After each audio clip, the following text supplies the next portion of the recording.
তো hi friends, আমার YouTube চ্যানেলে তোমাদের সবাইকে স্বাগত জানাই। আবারও আজ একটা নতুন রেসিপির ভিডিও তোমাদের সামনে নিয়ে এসেছি। আশা করছি ভিডিওটা তোমাদের ভালো লাগবে।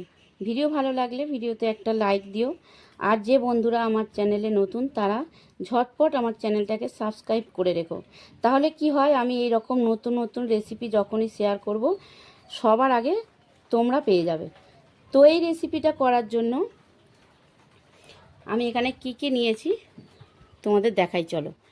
আর বন্ধুরা, এই রেসিপিটা সত্যি অপূর্ব স্বাদ লাগে। একবার তোমরা বানাও।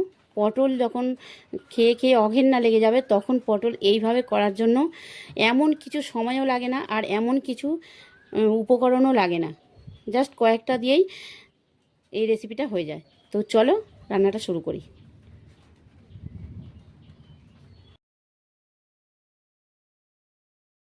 তো দেখো বন্ধুরা, আমি এখানে কয়েকটা পটলকে ভালো করে ধুয়ে সিদ্ধ করে নিয়েছি। আর এখন ভালো করে পটলটা হাত দিয়ে আমি এইভাবে ম্যাশ করে নিচ্ছি। দেখো খুব ভালো করে ম্যাশ করা হয়ে গেছে।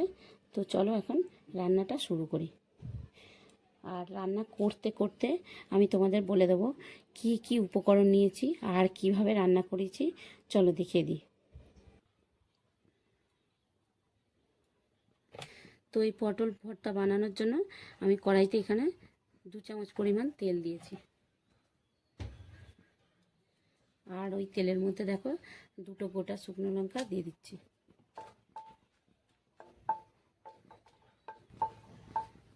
আর এখন আমি দিয়ে দিচ্ছি ওই তেলেই, দেখো আমি এখানে কয়েকটা চিংড়ি মাছ নিয়েছি।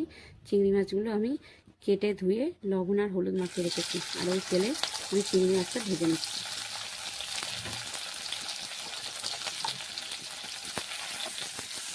আমি যে শুকনো লঙ্কা দুটো গরম তেলে দিয়েছিলাম ওই দুটো ভেজে তুলে নিয়েছি। এখন আমি দেখো চিংড়ি মাছটা আমার ভাজা হয়ে গেছে। আমি একটা জায়গায় চিংড়ি মাছটা তুলে নিচ্ছি। আমি ওই কড়াইতে আরও 1 চামচ পরিমাণ তেল দিয়ে দিচ্ছি। আর এখন দিয়ে দিচ্ছি, দেখো আমি এখানে 1 চামচ রসুন গ্রেট করে নিয়েছি। রসুনটা গরম তেলে দিয়ে দিচ্ছি।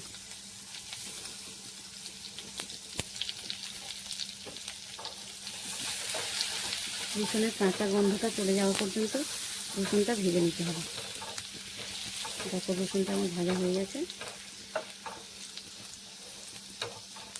এখন আমি দিয়ে দিচ্ছি এখানে একটা বড় সাইজের পেঁয়াজ আমি কেটে রেখেছি।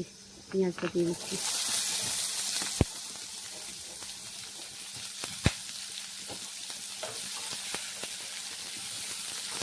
পেঁয়াজটা খুব ভালো করে ভাজতে হবে। দেখো পেঁয়াজটা আমার ভাজা হয়ে গেছে। আমি এখানে 1 থেকে 1.5 মিনিট পেঁয়াজটা ভেজে নিয়েছি। আর আমি এখানে নিয়েছি এই যে আধখানা ক্যাপসিকাম কেটে নিয়েছি। এইভাবে ক্যাপসিকামটা এখন আমি দিয়ে দিচ্ছি।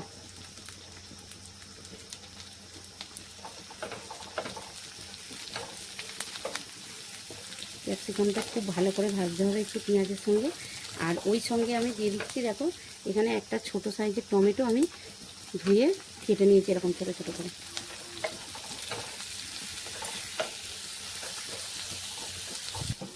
দেখো পেঁয়াজ টমেটো ক্যাপসিকাম একটু যাতে নরম হয়ে যায় সেই জন্য আমি ঢাকা দিয়ে দিচ্ছি একটা।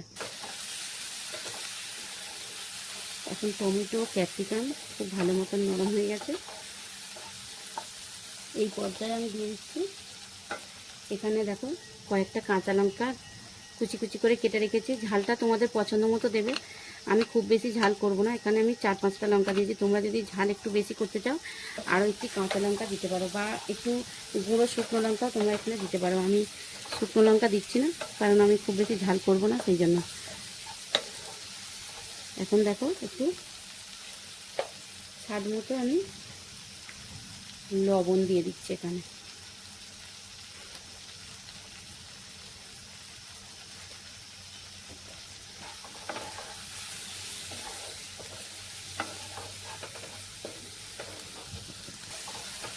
দেখো টমেটো পেঁয়াজ ক্যাপসিকাম খুব ভালো করে কষানো হয়ে গেছে। এখন আমি এই পর্যায়ে দিয়ে দিচ্ছি অল্প একটু হলুদ গুঁড়ো।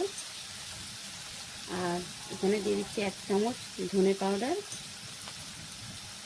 আর দিয়ে দিচ্ছি 1/2 চামচ জিরা পাউডার।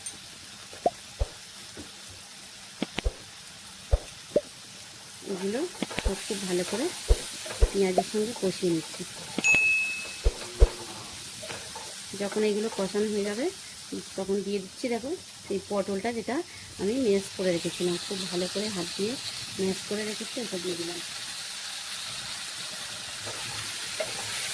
এখন এই সব কিছু খুব ভালো করে কষিয়ে নিতে হবে।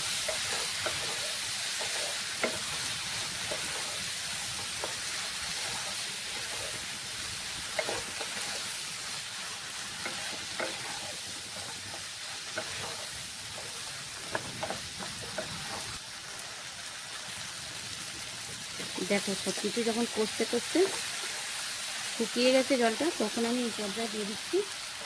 দেখো আমি এখানে একটু কাসুরি মেথি নিয়েছি, মেথিটা দিয়ে দিচ্ছি। আর আমি যে শুকনো লঙ্কা, যে দুটো শুকনো লঙ্কা ভেজে দিচ্ছিলাম, ওটা দিয়ে দিচ্ছি। এখন এইগুলো সব ভালো করে মিশিয়ে নিতে হবে।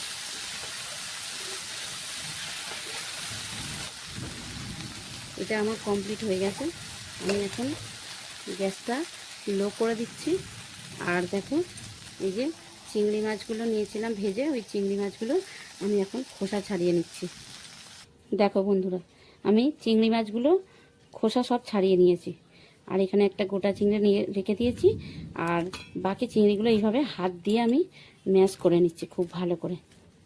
তবে হ্যাঁ বন্ধুরা, চিংড়ি মাছটা কিন্তু আগে ভেজে নেবে, তারপরে খোসা ছাড়াবে, তাতে কি হয় টেস্ট একটু বেশিই হবে। এইভাবে সব চিংড়ি মাছটা আমি হাত দিয়ে ম্যাশ করে নিচ্ছি। দেখো সব চিংড়ি মাছটা আমার ম্যাশ করা হয়ে গেছে। একটা চিংড়ি মাছ আমি এখানে গোটা রেখে দিয়েছি। এইটা এখন ওই পটল রান্নাতে দিয়ে দেবো। তো চলো গ্যাসের কাছে যাই। দেখো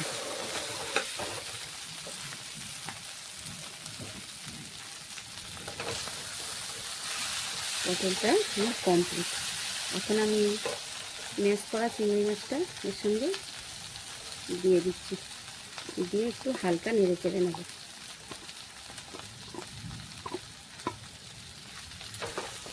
বন্ধুরা, তোমরা তো পটল অনেক তরকারি করে খেয়েছো, অনেকবার পটল ভাজা করে খেয়েছো, তো এইভাবে একবার পটল ভর্তা বানিয়ে খাও। পটল যখন খেতে খেতে একঘেয়ে লাগে, তখন এই রেসিপিটা আশা করছি তোমাদের খুবই ভালো লাগবে। তো আমি একটা প্লেটে তুলে তোমাদের দেখাচ্ছি।